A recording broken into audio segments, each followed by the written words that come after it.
Hospital Porter's pride and dignity. Stop the New World Order. Welcome to Panmo TV and welcome to this, the St. Theo's Watch Party 2025. For background, please go to the description box where you'll find a link to the introduction section of this watch party. This, of course, is a new project that I've just thought of, which is where we do every year, around about St. Theo's Day, we will do a watch party of a film with specific hospital portering themes.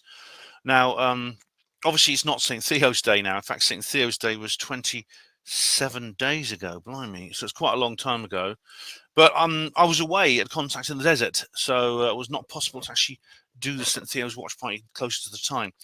But also, I like to give a little bit of time for you guys to watch whatever movie I want you to watch for this particular watch party. So I'm assuming by now that you will have watched The World's End. Now, because they're going to be spoilers. And like with all these reviews, there will be spoilers. So if you haven't watched The World's End, please don't watch this particular video or take part in the live stream that's upcoming until you've watched The World's End, because it's very important that you get that kind of fresh feeling with it. Now, as I said, I give a lot of background to The World's End movie in the introduction part of this particular video. It is, I mean, I've watched it many times, but I have just rewatched it before doing this video, this particular review, just to refresh my memory. And also I've studied some other reviews I've done of this particular video. It's a science fiction comedy, basically, by Edgar Wright. And it's one of the, it's part of this informal trilogy of films called the Three Flavors of Cornetto trilogy, this series here. And there's, as I said earlier, there's these other two, the Hot Fuzz and Shaun of the Dead, all of which are very, very funny indeed. This one is this one's actually the last one. The first one's 2004, Shaun of the Dead. Hot Fuzz was the second, and the last one is this one, The World's End. It's called that because the Cornetto ice cream brand appears in all three films. I hope Cornetto Walls, I think, that make Cornetto. I hope the Walls ice cream company paid Edgar a lot of money for this. I hope he did. But anyway, yeah, this is the final, and many consider this the best. I wouldn't actually be able to say which is the best or not, but it is about this. It's based on a play, as I explained earlier, that Edgar wrote when he was a teenager, and he's adapted it into this. And it's about this group of men, these five men. There's these middle-aged men who go on a reunion pub crawl together. They haven't seen each other since they were schoolboys, and they decide to go on this pub crawl. And it's a very strange film. It's for many reasons. Firstly, you may wonder why I've chosen this film specifically for St. Theo's, because I mean there's only a handful of films, probably less than a dozen films ever made that have distinct hospital portering themes. And over the coming years, we will go through all of them, one per year. But I was just thinking that I probably started with one of the most unlikely, and a lot of you will wonder what the hell is this? What is this going on? Because the film is not set in a hospital. None of the characters are actually hospital porters. They're all civilians. And so it's perfectly reasonable for you to wonder why I consider it a hospital portering movie. In fact, I consider it almost an archetypal hospital portering movie. And one of the reasons is, I must confess, wishful thinking. Because I suppose the real reason is that hospital portering films are generally very, very bad.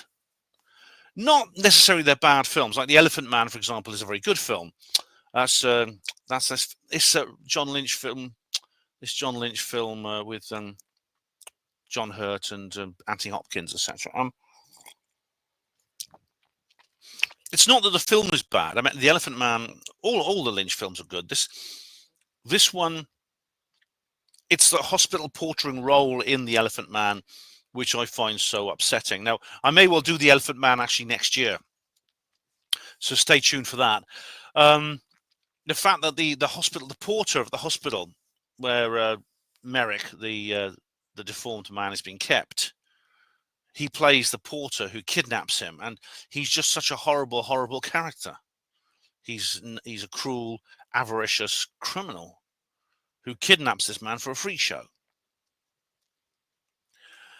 And they don't get any better. They don't get any better than that generally. In fact, they get a lot worse. I mean, the absolute nadir is Paper Mask. And please don't ask me to do Paper Mask. I can't, even though Paper Mask is it is specifically about hospital portering. It's a film I'd loathe. It's a really ugly story. It's demeaning. It's patronizing towards the HP world. And so it is wishful thinking, because this is a really good film. It's one I really like, and so maybe I'm searching desperately for HP themes. And I think possibly the reason I do is that The World's End embodies, and it's possibly unintentional. It's probably unintentional actually, but it embodies a primal portrait of hospital portraying culture. The characters all remind me of men I knew, HPs whom I knew. And you could say that's a coincidence. It's nothing to do with HPs, but it is, you see, because I knew several of each of the characters, the 5 main characters. I knew several of each type. I mean, not all. Of course, there's many civilians I knew who were like that, but there were more porters. Now, for example, the first character, Gary. Gary is there's many porters like Gary, and I'll give them this generic names. I'll name them after the characters. Gary is this loud, over-exuberant alcoholic, basically. He has this flamboyant bonhomie, but underneath that lies a very self-centered and entitled exploiter. And when alcoholics and drug addicts and people like that, when they behave like that, it's not through malice. It's simply the art of living with their addiction. It's like if you watch my film, the video I made called "Argument with a Homeless Person," you'll see that I talk about that. And alcoholism is endemic in HPS. I mean, I have a drink. I even had a drink when I was watching the movie. I think you've got to have a little drink while you're watching the movie. Look, I've got this. Look, where is it? I've got this. There you go. Bit of scotch there. Yeah, I do have a drink, but by hospital portering standards, I am basically a teetotaler. And indeed, one of the characters is teetotal, and he falls off the wagon during the film. But yeah, I could do an entire video on alcoholism and portering, but I won't, because I'd need an entire video for that. But the Gary types often conceal a golden heart beneath their facades that maybe only their brother porters could see. Get them alone, win their trust, they'll confide in you. But they're very often damaged people, broken people, and indeed Gary is. Now Pete is the staid, kind of introverted, gentle type of porter, the genteel type of porter. They're usually short in physical stature and methodical in their movements, I find. There's the Steve type. The Steve is the mildly eccentric porter with unusual facial features, a bit like the Gary type, but calmer. The Steve type just knows everything. He's one of these people who knows everything. You name a place, he's been there. Name an activity, he's done it. And Steves are also the primal purveyors of hospital gossip, even by HP standards, where gossip is a big part of our world, but they're the kind of like kingpin, lynch, what's the word, pivot and center of the gossip distribution network.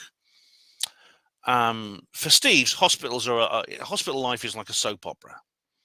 There's no bit of gossip or intrigue that escapes his attention. In fact, like, you can wind a Steve up really badly, right? If you know anyone like Steve, because if he feels there's something going on behind his back that he doesn't know about, even if it's an aspect of another person's private life, they go nuts. They just lose their mind with frustration. They go, what? No. You can wind them up, actually. We did wind up this guy once. We said, whenever he walked in, we said, no, shh, stop talking about that. And he'd go, what? He'd say, what is it? Nothing, I'd say. And of course, after a while, he'd start losing his shit. He really would. He'd be like hanging around, just asking people, what's going on? What's going on? What's going on? And of course, nothing was going on. we were doing it deliberately just to pull his strings.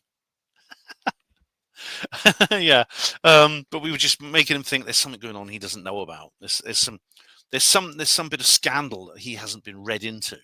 And he thought, and asked him, no, I can't bear it. I've got to know. Now, the Oliver character. Olivers are similar to Steve's, except Olivers have these pretensions of grandeur.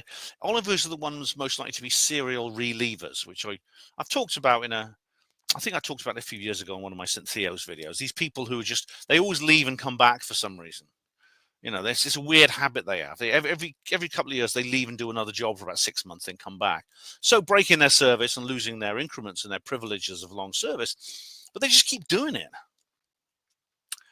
Some Olivers, not all of them, but some of them are kind of up the ladder type people, up the ladder porters.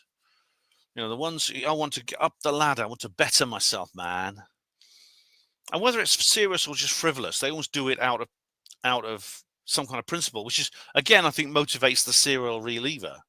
The serial reliever actually is someone they just can't bear the thought that, you know, they are porters and they're kind of like they're HPs and they're stuck in the HPS and they don't want to admit they love it like I do. I'm quite open about the fact that I loved it and I was dedicated to it. It was my life. They just don't want to admit that because it's weird. It's not normal to think that way. You know, this bloody not normal. I hate these people who are going about, oh, it's not normal. You know. So, yeah, they sometimes become nurses, paramedics, ODPs, etc.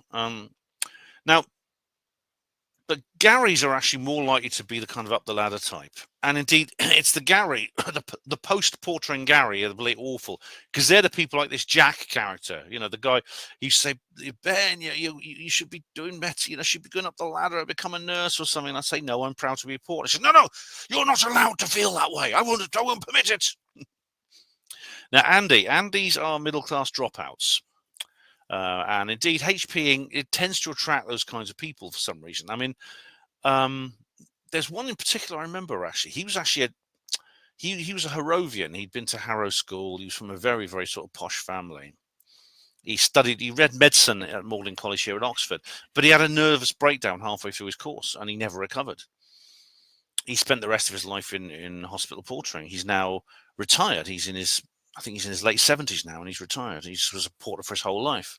He started out at the Radcliffe Infirmary before the JR was even built. Now, the thing about Andes is, despite their privileged background, they never kind of up the ladder type people. They're kind of people who were at the top. They were high on the ladder and they fell. And also, they never have any pretensions of grandeur. Never. Then they never look down on anyone the way the Garys do, or the Steves do, or even the Petes. You know, or the Olivers especially. They're always down to earth, salt of the earth guys. You know, even though some of them retain their posh accents. And this guy I was particularly thinking of, this man who particularly comes to mind, was like that. He was very, very well spoken. Very intellectual. Now, at the heart of,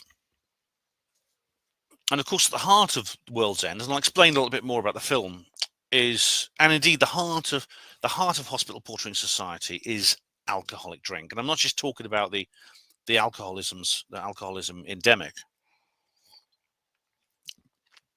It's just normal drinking. Whether it's the pint or two after 2 to 10, fighting a hangover on your first morning of 6 to 2s, a wild bender at the Park End Club on your first night off, maybe wondering if you can get away with a shot of vodka on your night shift afternoon, that kind of thing. Most porters, not all, most porters, unless you are specifically teetotal, and lots of HPs are, a large number of HPs are Muslim and don't drink, although I know plenty of Muslims who do drink. You will have this relationship with a demon drink.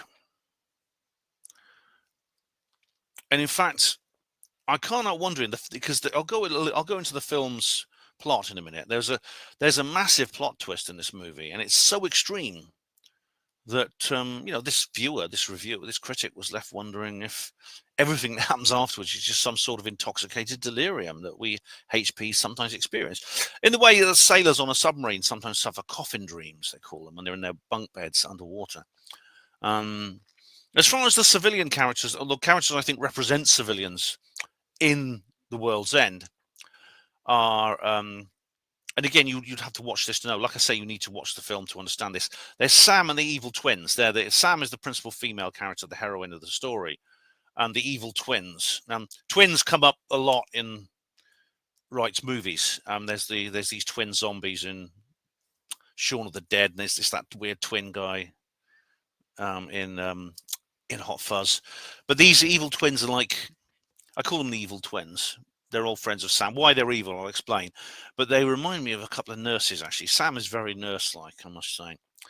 Now, the Reverend Green is very interesting because the Reverend Green, it turns out his name's Trevor, is the kind of like up the ladder type, but he's one of the worst types. But he's one of the most he's the up the ladder porter, but he's the worst type because he never becomes a nurse or an ODP or anything. He goes into administration.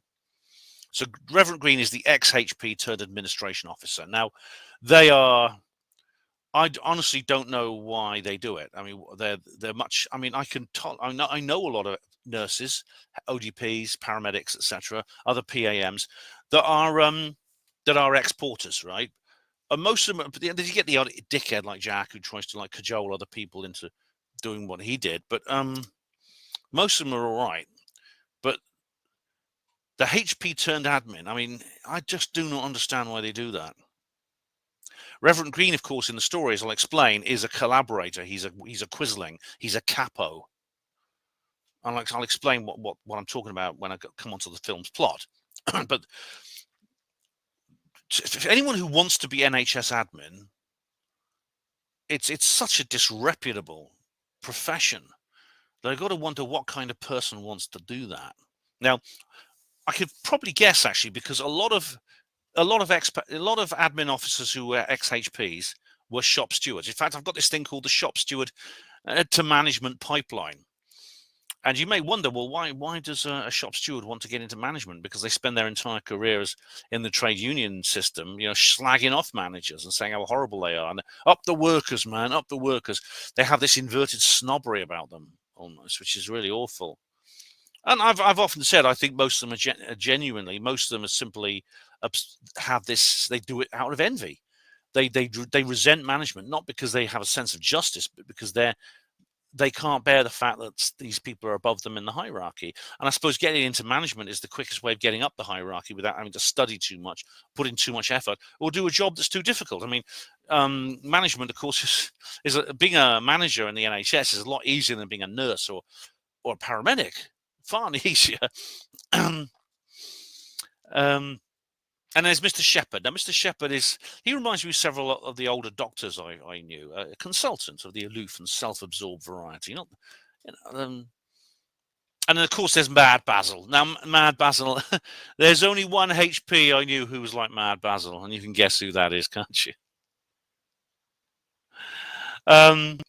This film, it's many things. I mean, I think it could appeal to many people. For example, you might like, if you're into martial arts, you might like it. I mean, it's not sophisticated martial arts like Jackie Chan or Chuck Norris or something like that, but there's some really good fight scenes in it that are really well done. There's some brilliantly entertaining fights. Nick Frost, in particular, really shines out in those scenes. He really does. Now, it's got a brilliant script. I, as a writer, admire a good script, and this one has a very good one. It's written by Edgar Wright with Simon Pegg, the lead, one of the lead actors. Plays Gary in it. Music's pretty good. It's the score. I mean, it's sort of not because it's kind of like a film about nostalgia in a way, because it's about these men who get together, and well, at least one of them really is feeling nostalgic about his own childhood and wants to recreate an experience from his childhood when he left school with his friends. He drags the others along with him, but the score is like indie music, Britpop, things like that. Generally, that's the only score you get. And it begins with this childhood flashback when these 5 men are children and they just left school. They're like 18-year-old, just left school. And you see them, they don't resemble each other very well, except the young Andy does look like the older Andy. And some of the scenes in the original flashback scene, a lot of them are like copied in the recreation later on in the film when they're adults. Because it's pretty clear as you go along that Gary, it's basically, it begins with Gary telling the story of his youth, and you see it in this flashback scene, which is basically in his mind, and you see him sitting in this rehab circle. He's basically he is a psychiatric patient with terrible addiction problems, alcohol, drugs, and he's sitting in circle in a therapy session, in a group therapy session, and talking about it. And then you can see he suddenly realizes he wants to do it again. He wants to go back and recreate this childhood this experience. And he's sitting there with this smile on his face. You can just see the idea coming into his head. And it's obvious. I mean, it's pretty obvious that what he wants to do, because he wants to recreate it so perfectly. He wants everything to be exactly the same. So he wants the same people. He's driving the same car, this car they call the Beast, which is this old Ford Cortina from 1989. Although it's a bit of a shipper thesis, because he said, well, it's the same car, but I've had to replace the engine, seats, wing mirrors, lights, exhaust. And basically, the whole thing has had new. He's obviously gone to a lot of expense to replace most of the car. So it's kind of like a shipper thesis, which is like it's an object which has all the components replaced, yet remains the same object. It's like Trigger's broom. Do you remember in Only Fools and Horses? Trigger has this broom. He's a road sweeper, and he's been using the same broom his entire career.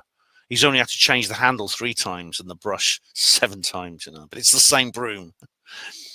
And so Gary I think what Gary wants is, what he wants to do is start his life all over again. He wants to recreate this experience from his childhood, from his youth. When he says it was a night that starts out like any other, it becomes the best night of his life. He does the Golden Mile. In his town of Newton Haven, where they come from, there's this famous pub crawl called the Golden Mile. 12 pubs, 1 point in each, and you got to conquer the Golden Mile. He's so desperate to do this because he actually failed when last time they missed the last 3 pubs.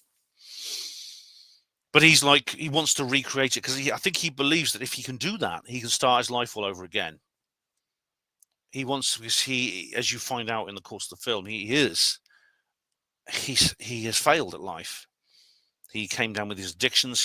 He's lost his friends. He's stolen. He's lied. Things like that. He's done some terrible things in his life, and now he's a psychiatric patient. He wants to start his life over again and live a different life. Even though, he's a middle-aged man now, he thinks, I can I'll just go back to this experience as my childhood, and then I'll start again, and I'll make different decisions. I won't make the same mistakes I made last time. That kind of thing. I mean, there's a part of me that, there's things I sometimes think, surely, don't get me wrong, if you could go back in time and live your life over again with the knowledge you have now, wouldn't you want to do it? I bloody would. If so, where would you go back to? I think I'd probably go back to the age of about 15.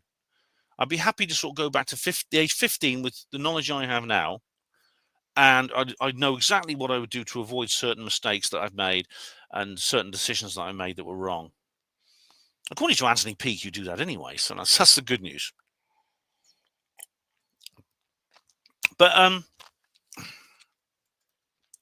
so that's basically guaranteed. He's so desperate to do this that the other 4 guys, Oliver, Pete, Andy, Steve, he tracks them down wherever they are, and he persuades them through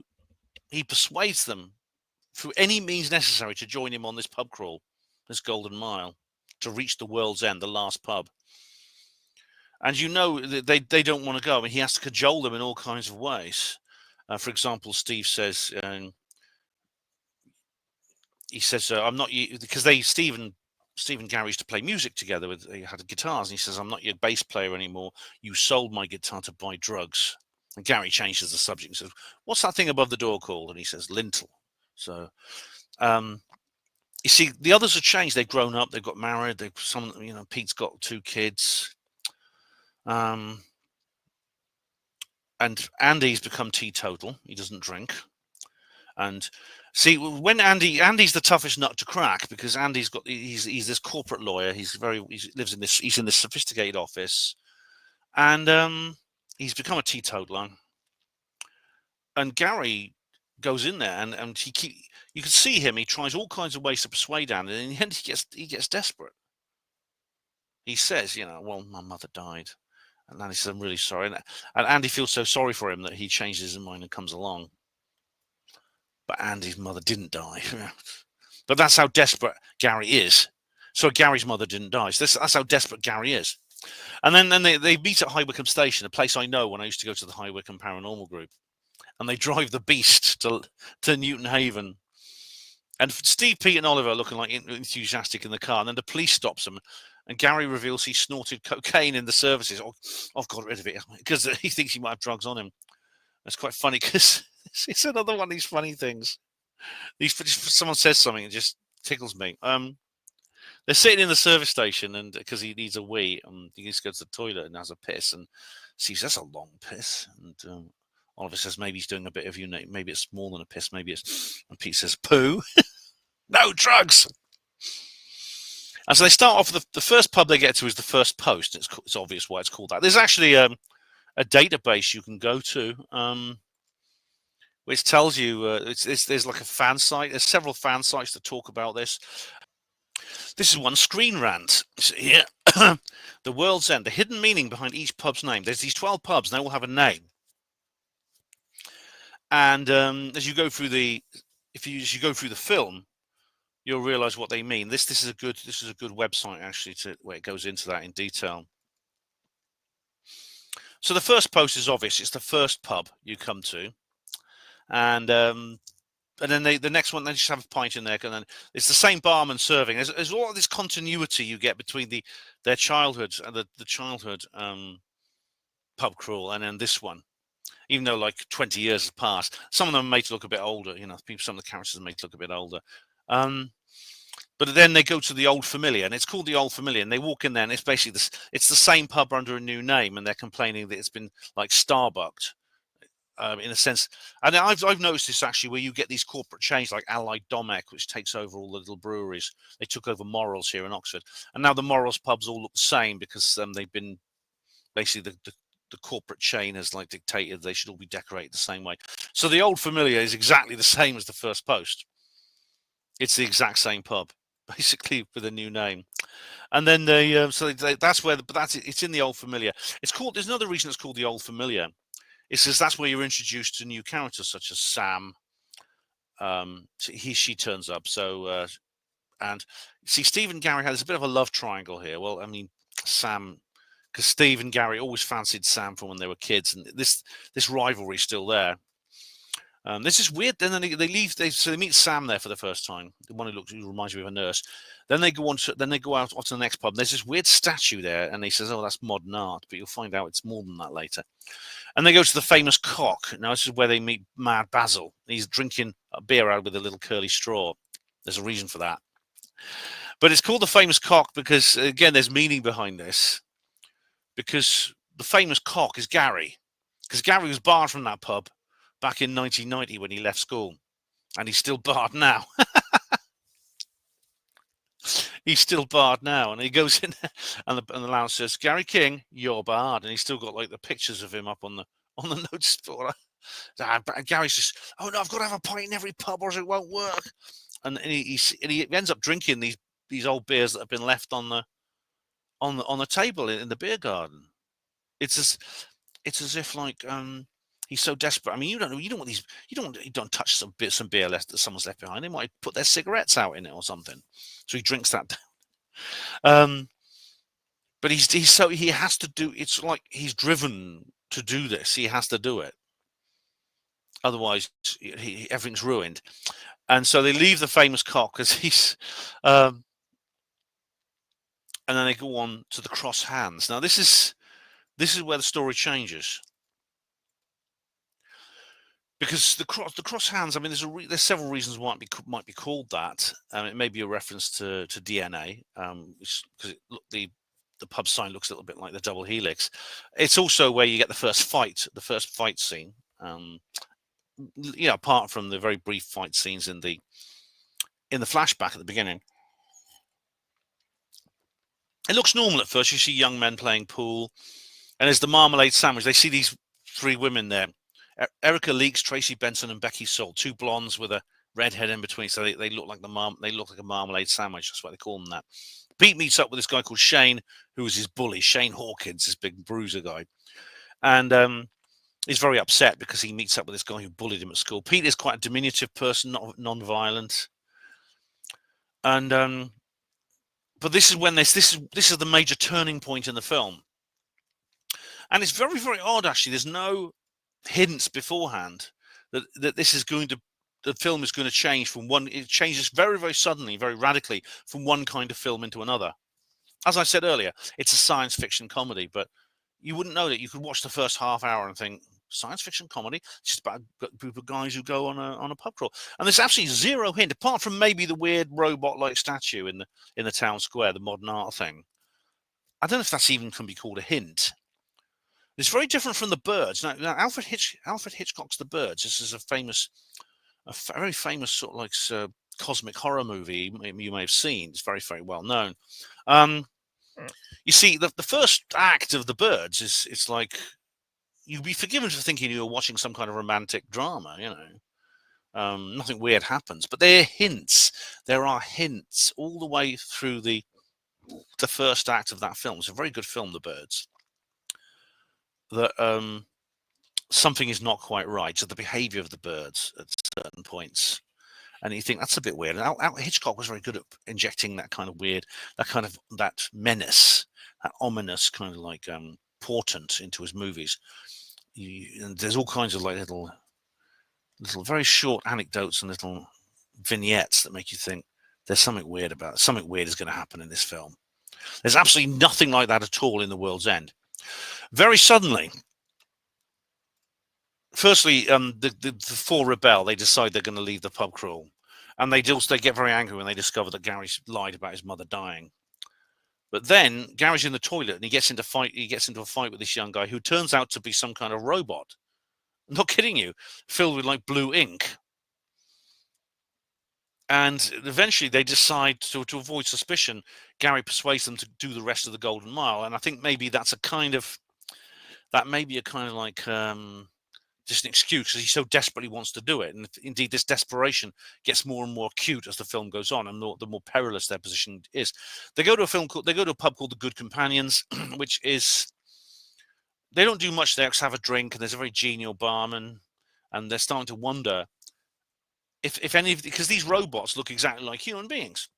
No one at the time, no one knows where they come from. They're just these robots, strange machines with blue ink inside them, like blood. And then they go on from there to the trusty servant, straight on. That's where they meet the Reverend Green again, and the Reverend Green tells them part of what's going on, which is that basically their town has been taken over, and the people in it have been replaced by robots. And he said that the robot means slave. It's actually from robotnik, which is a Czechian word. And Reverend Green says this is what's happened, and it turns out later on that, as I said earlier, he's a capo, he's a collaborator, he's a quisling. He's joined in with this conspiracy from these robots, and it turns out this is basically an extraterrestrial civilization that's trying to take over the world by infiltrating it with these these robots that look like humans, and it makes you wonder how real that is. And there's these other two guys who are also like part of the team, part of the sellouts, what do you call them? Like I said, collaborators, capos. A lot of this often happens when there's a takeover. They always manage to recruit people who don't have principles, and just they reward them and stuff like that. I mean, all authoritarian regimes do this. They recruit people from the native population and say, well, rule in our stead. And there's always enough weak, corrupt people, greedy people who'll do it. And I know a few people who'd be only too happy, including my own dad, unfortunately, who would go along with it to collaborate. And then he takes a phone call and he looks scared, and you realize he's in trouble because he told Gary and the others that. Now, at this point, the sinister nature continues, because you may not notice it at first. As I said, there's going to be spoilers. So I assumed you've watched the film if you've watched this far. Oliver is replaced. And he starts acting in a very kind of like normal, in a kind of like very smiley, overly exuberant, controlled way. And you think, he's also not affected by the drink he's taking. And also this birthmark on his head is gone. So the birthmark on his head, which he had removed with laser surgery, it's come back because it's based on his DNA. And I didn't actually spot it the first time. You might spot it before it's actually revealed. Then they go on to the two-headed dog. Now, the two-headed dog is an interesting name for a pub, because there's a suggestion of DNA manipulation. this is also where they meet the evil twins. Now, they are literally like the same, and they repeat the same words together as if they're reciting the same radio message. So they say they speak together in unison. Also, a two-headed dog is something unnatural, and they get into a fight, and it's quite scary. It has horror elements because like the parts of their body come off, like their limbs detach and things like that, and then the twins put their legs onto where their arms should be and start kicking like that. It's really with their arms, with their legs coming out of their shoulders. It's looked creepy.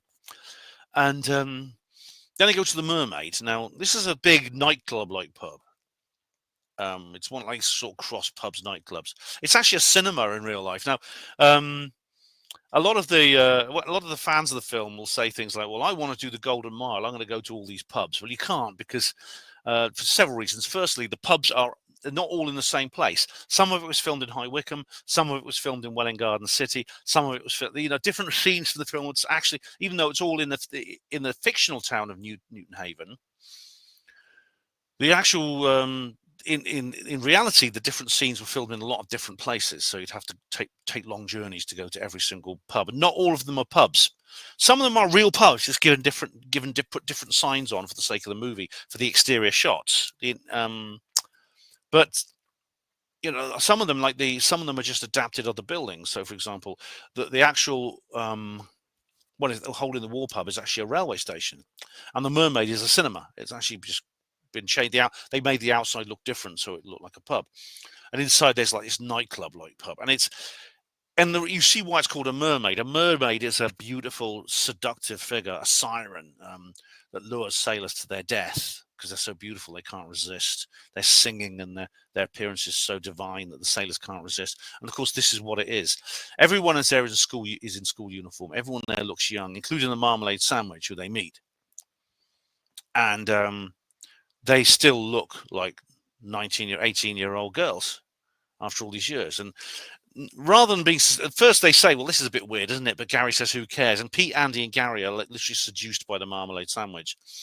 And Mad Basil comes along and explains what they're doing. They're gathering DNA from people. Like these robot women are kissing them and gathering their DNA.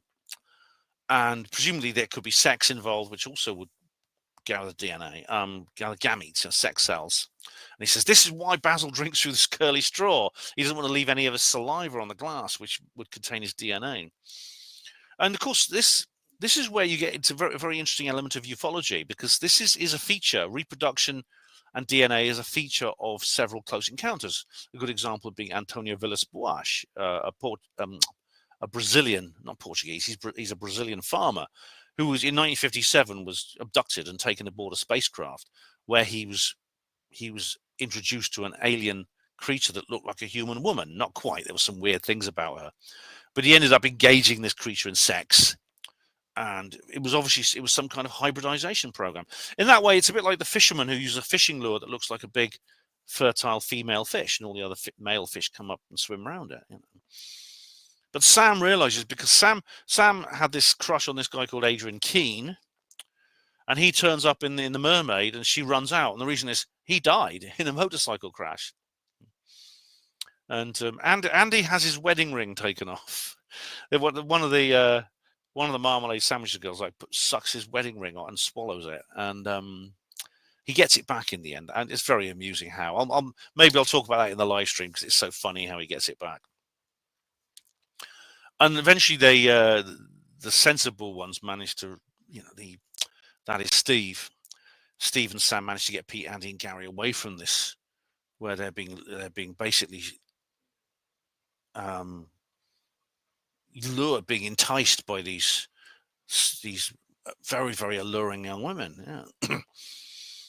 And they leave this nightclub and the Mermaid, and they go on to the Beehive. That's why it's called that. I'm not sure. There's a wonderful fight scene in there. It's hard to know why it's called the Beehive. Maybe because it's where Mr. Shepherd is there, the teacher, and he's one of the blanks. They call them blanks, these robots, because they can't think of any other word. And he explains what's going on. It's about readying Earth for the galactic community, which is an interesting. He presents it in a very, very attractive way. Like they've seen potential. Timothy Dalton plays this really, really cool teacher.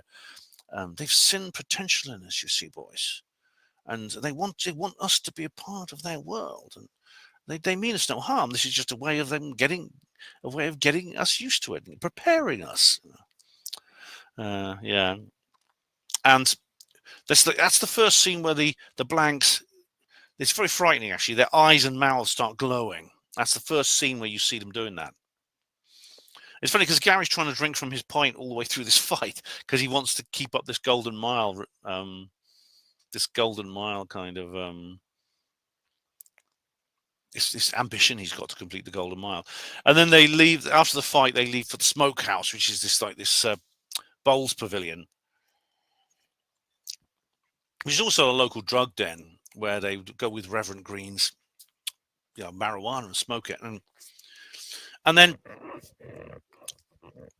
there's this bit of an in joke at this point because Gary tries to jump over this fence and he falls. Now, in the other two films of the Cornetto trilogy, they have these fence jumping scenes. They jump over fences like hurdles in a row. It's kind of like a recurring trope of this series of films. It's a joke as Gary falls over at the first fence.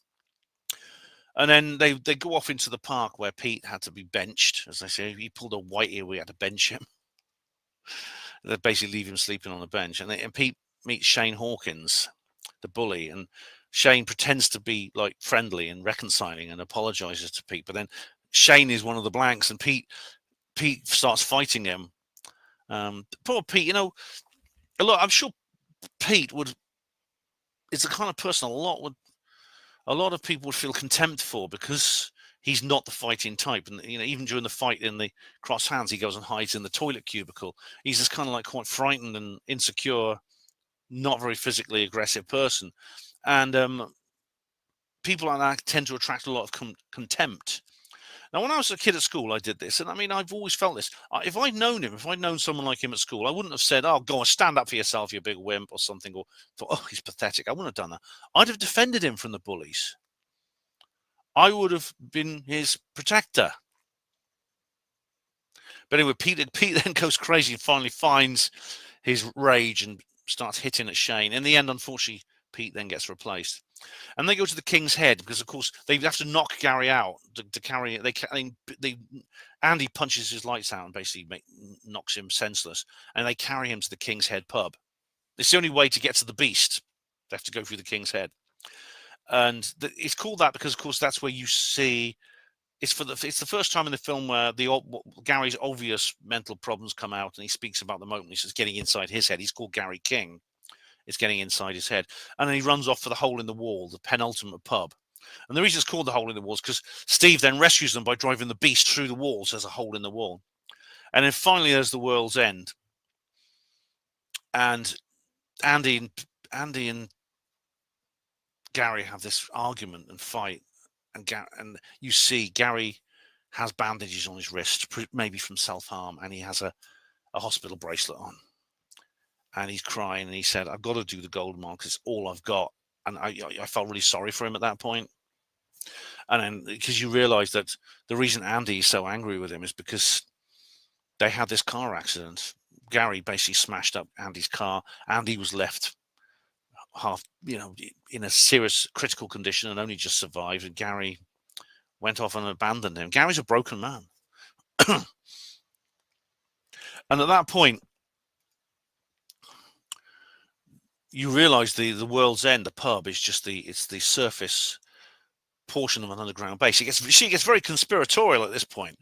And like I said, all this to me could be just like the delirious dream of a hospital porter. And the bar sinks down into the ground. They're in this underground base where there's all these blanks. All the blanks they've met are there, including Pete and Oliver. And